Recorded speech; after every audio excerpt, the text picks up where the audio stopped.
Okay, we'll go ahead and get started. First question from me. Alex, welcome back to Miami. Just give us your thoughts on this extremely long match today and the win. I'm really happy with the match today. I really had to dig deep. I know that Laura is such a fighter, so I'm happy with my patience and my strength, both physically and mentally today. Yeah. Awesome, thank you. First question up front, please. Congratulations on a big win today. You're so popular, and you're dealing with it. It's incredible. And we talked to James Blake a little bit, and he said he has to give you center court. What is it like with all the adulation? How are you handling it? And anything you want to say to your fans? Thank you. I like to think that I'm handling it pretty well. Of course, I'm super grateful to all my fans because they really, they take the time out of their days to come see me. It's a lot of effort to go out and to come to these events, so I hope they have fun. They purchase tickets, so they're spending their hard-earned money to come see us. So I'm really grateful for that. Yeah. Does it seem like a year that this really got you started? Coleman Wong did well here last year as well. And coming back to play this first match after last year, how many nerves did you feel? How much pressure did you feel that you didn't want to go out first round as well? There's a lot of talk. I mean, there's been a lot of talk towards my direction about this.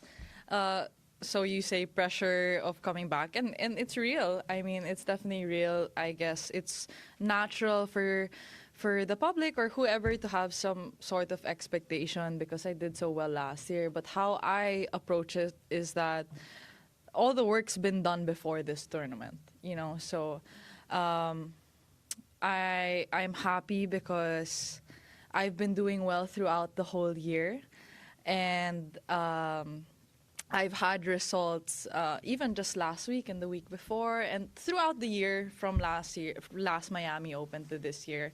So this isn't a tournament where it's like everything's on the line, And if I don't get the points here with that I have to defend, I'll get them somewhere else. So even when I lost the first set today, I was just thinking, that was a good first set.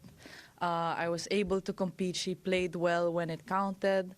And I think that's kind of also the mindset that helped me sustain throughout the rest, like the other 2 hours of the match. Yeah. Welcome back. Thank you. This tournament, when you win this tournament, changes lives. Alcaraz changed his last year. Yours, Mensik, maybe even Fonseca to a certain point. Can you tell us the big changes in your life after you left this tournament? And again, you are having a great year, quarters and semis almost every week. Talk about your progress. Thank you. I definitely have a lot more exposure now in the public eye, which is such a blessing, of course, to have this support and for me to be able to feel the support in my journey. It means so much because I really do work so hard, and it's acknowledged and it's celebrated. What have been the biggest changes? I think in terms of my life, this is my first year being fully on tour. So since Miami of last year, I haven't played a tournament that wasn't WTA. So I think professionally, the level that I am surrounded by has really kicked up a notch. So I think that's pushed me in many different ways. And of course, off the court, I'm recognized a little bit more, which is, which is obviously a very good thing. That means business is good. That means things are going well on court, and of course that means that people like me. So I guess that's that's always nice. Yeah. Stephanie, right here, Stephanie first. Hi, Alex. Congrats.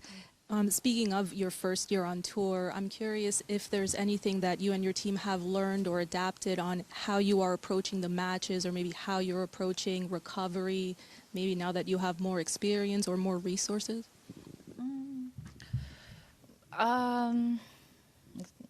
Let me think.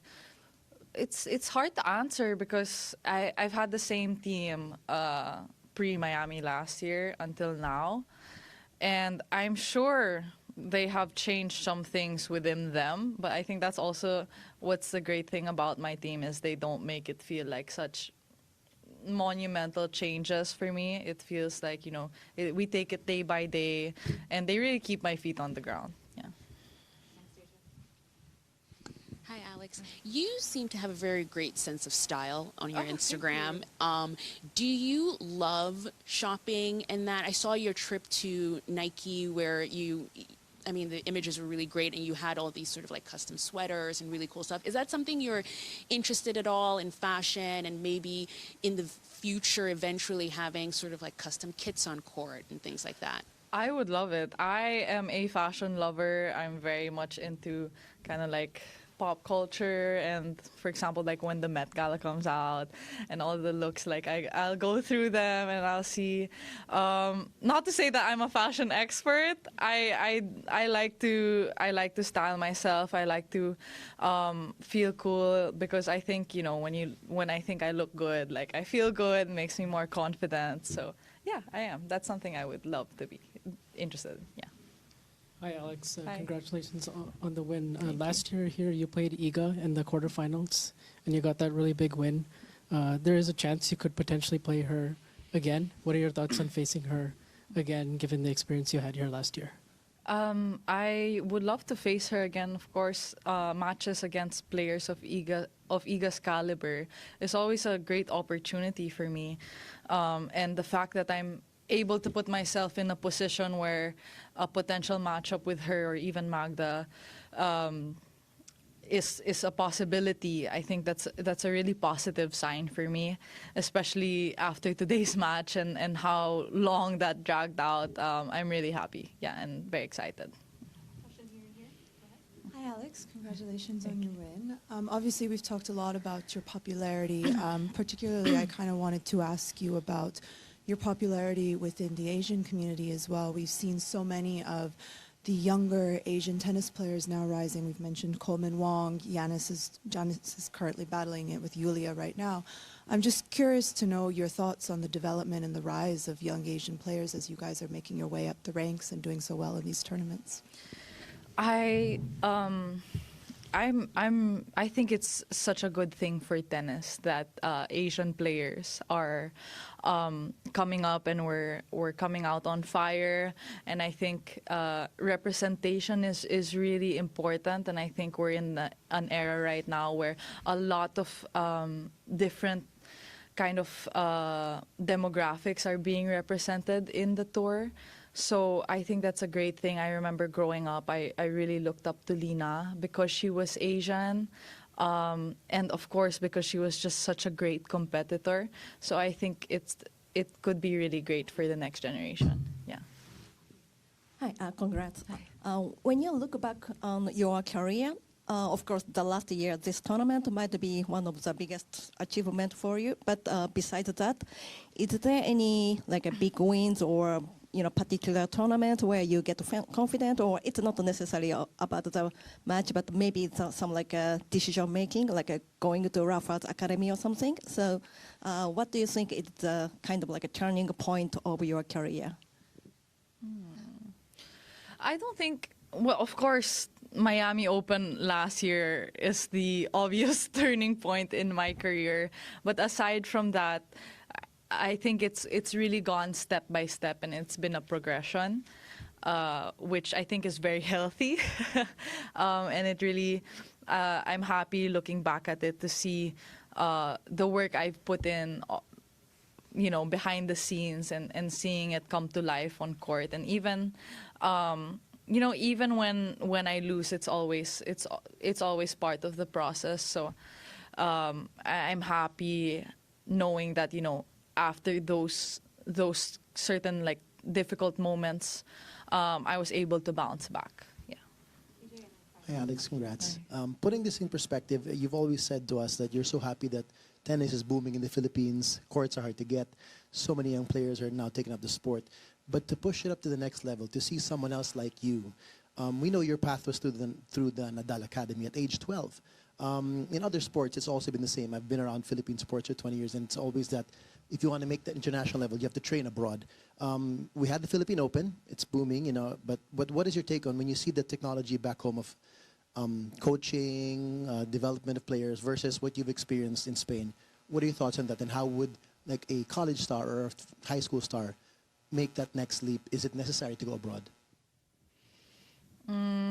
As of right now, from what I know of the kind of level or how do you say, like what the resources or in terms of coaching and knowledge or things like that in the Philippines, I frankly think it's still quite far.